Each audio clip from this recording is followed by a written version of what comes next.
La tortue célibataire. Texte de Laurent Chabin, illustration de Daniel Dumont. Chapitre 1. Une tortue très lointaine. Arthur est en train de rêvasser sur la plage. Il regarde les crabes courir sur le sable. Ce spectacle, d'habitude, l'amuse beaucoup.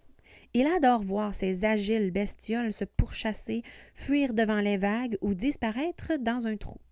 Il aime faire la même chose avec les amis qu'il rencontre sur la plage tout au long de l'été. Mais aujourd'hui, Arthur a la tête ailleurs. Il a un autre sujet de préoccupation. Hier soir, dans une revue, il a lu qu'il existe une tortue solitaire sur une île lointaine. Cette île fait partie d'un archipel composé d'îles toutes peuplées de tortues, les îles Galapagos, et ces tortues sont des tortues géantes. Le journaliste explique que chaque île abrite une espèce particulière de tortue. Les tortues vivent là-bas depuis des millions d'années. Elles n'ont donc pas beaucoup changé. C'est sans doute pourquoi elles ont l'air si vieilles, pense Arthur en se rappelant les photographies qui accompagnent le reportage. Les tortues des Galapagos ressemblent à d'énormes roches perdues sur ces îles de l'océan Pacifique. Arthur se demande à quoi elles passent leur temps, d'autant plus qu'elles peuvent atteindre l'âge de 200 ans. Il imagine qu'elles se rendent visite comme des vieilles dames qui vont prendre le thé les unes chez les autres. Et cela, bien sûr, leur prend énormément de temps. Oui, mais alors, pourquoi dans une de ces îles existe-t-il une tortue solitaire? Une tortue qui n'a personne à qui parler, personne à qui rendre visite? Que fait donc la pauvresse là-bas toute seule? Y a-t-elle été envoyée en punition? Ou bien les autres sont-elles parties parce qu'elles voulaient voir du pays? C'est impensable. Ces tortues ne sont pas des tortues marines. Elles ressemblent plus à des chars d'assaut qu'à des sous-marins. Elles n'auraient pas pu traverser la mer. Arthur en ressent un peu de tristesse. Cette tortue doit s'ennuyer toute seule là-bas. Que peut-elle donc faire toute la journée? Elle va mourir de chagrin, c'est sûr, et il n'y aura plus aucune tortue sur cette île. Il faut faire quelque chose. Mais quoi? Chapitre 2. Petite annonce. Les vacances se sont terminées et Arthur ne sait toujours pas quoi faire pour que la tortue du bout du monde ait de la compagnie. Ce qu'il faudrait, se dit-il, c'est téléphoner à une de ces associations qui s'occupent des animaux. Je leur demanderai d'envoyer un bateau pour transporter quelques tortues d'une autre île vers celle-ci. Ainsi, la tortue solitaire pourrait voir du monde. Arthur en parle à sa mère qui, comme toutes les mères, sait toujours tout et dit toujours oui. Enfin, c'est ce qu'on prétend. Transporter des tortues d'une île à l'autre? Dit-elle en riant. Quelle drôle d'idée! Ne crois-tu pas qu'il vaut mieux les laisser là où elles sont? Quand elles sont plusieurs, oui, convient Arthur. Elles peuvent s'amuser ensemble, mais ma tortue, elle est toute seule dans son île. Il lui faut des copines. Je comprends, répond sa mère en hochant la tête, mais ce n'est pas vraiment ça dont elle a besoin. Si cette tortue est seule dans son île, c'est parce qu'elle est la dernière de son espèce. On n'y peut rien. Quand elle va mourir, il n'y aura plus de tortues comme elle. Mais alors, elle n'a qu'à pondre des œufs et faire des enfants, s'écrie Arthur.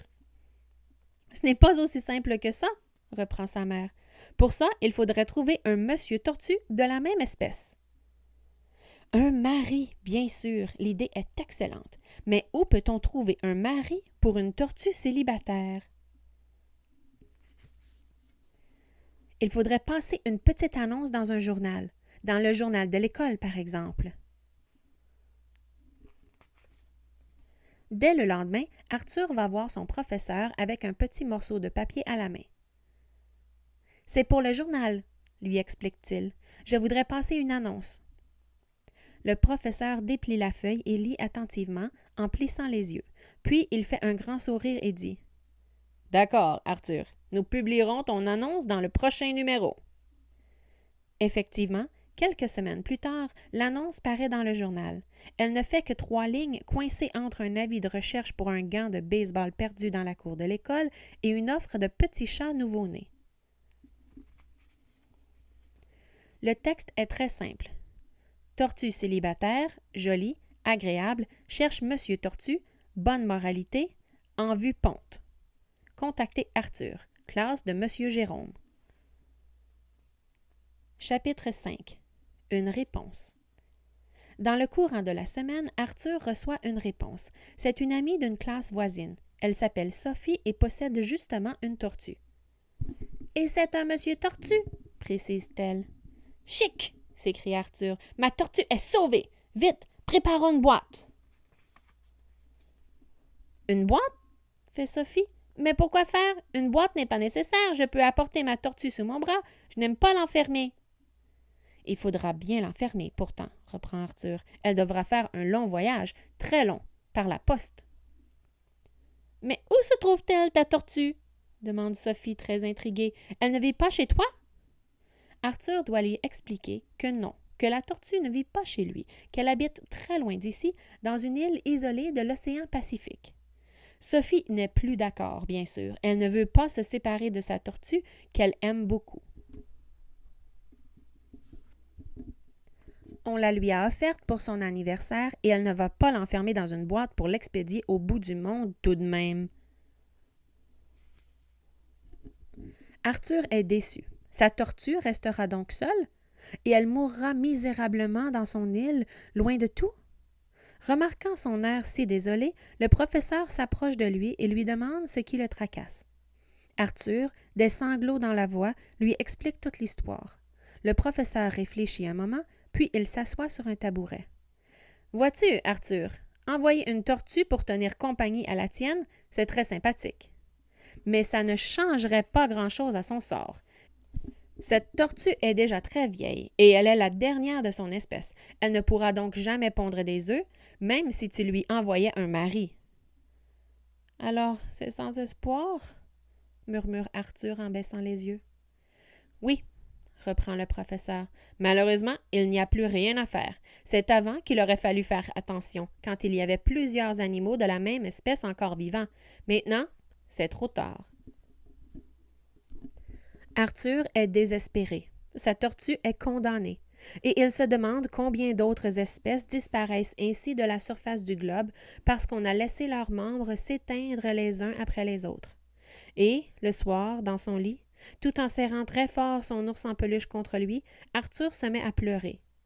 Il n'y a donc rien à faire? Chapitre 4. Le cadeau d'Arthur. Pendant les jours qui suivent, Arthur traîne comme une âme en peine.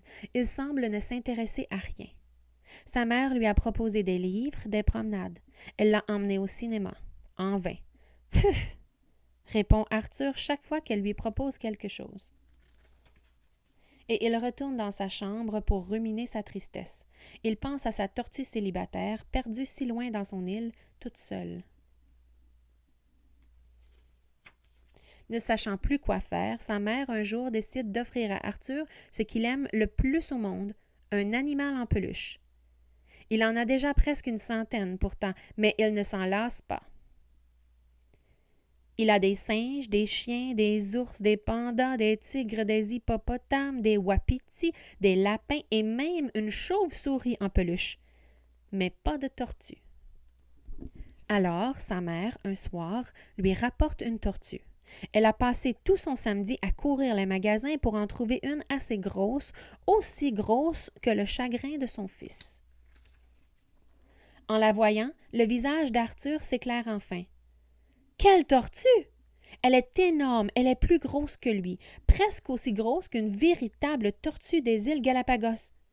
Mais en peluche. » Pour la première fois depuis plusieurs jours, Arthur est de bonne humeur. C'est qu'en voyant la magnifique tortue que lui a apportée sa mère, il lui est venu une idée. Une idée grandiose, une idée folle. Ce n'est pas lui qui en a besoin de ce superbe animal. C'est l'autre, la vraie tortue, celle qui est toute seule dans son île et qui s'ennuie.